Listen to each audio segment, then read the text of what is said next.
Okay, question number 9. We're going to do a quick preview on this. We are talking about probability. Let's pretend that we have 2 spinners. Each of spinners has 3 spaces on it. Each space is numbered 1, 2, and 3. So as we spin this at random, we know the odds of landing on one of those numbers is 1 out of 3, or 1 in 3. And we've got a second spinner with the same situation, 3 different spaces.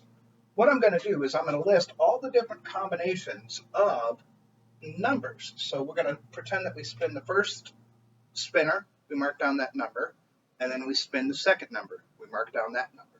Here are the combinations. If 1 is the first number, then we could get 1 as the second number. So that's our first combination here, a 1, then a 1.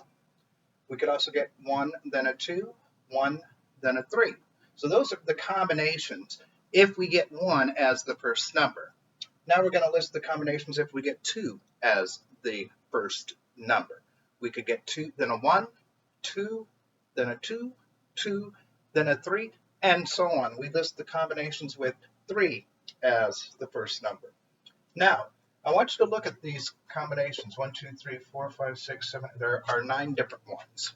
So, the probability of getting 2 numbers back to back here, say like a 2 and a 2, specifically a 2 and a 2, it's 1 out of 9. The reason that's important is because we know the probability of the first wheel was 1/3. The probability of getting that same number on the second wheel is 1/3. And I want you to look at the relation between 1/3, 1/3, and 1/9. What does it look like we're doing with those bottom numbers? We're certainly not adding them. We are multiplying them. So this is what we want to do in a similar situation.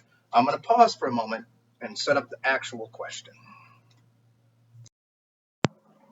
So the question states, in a shipment of toys from a manufacturer, the probability that a toy is defective is 1 out of 50. If Marie selects 2 toys from a shipment, what is the probability that both toys are defective? So the probability of the first toy being defective is 1 out of 50. The probability of the second toy being defective is 1 out of 50. So it's a similar situation. We take 1 over 50 times 1 over 50. We get 1 over 2,500. That is our final answer, which corresponds with the answer choice D. So again, 1/50th times 1/50th gives us 1 out of 2,500, or 1 over 2,500.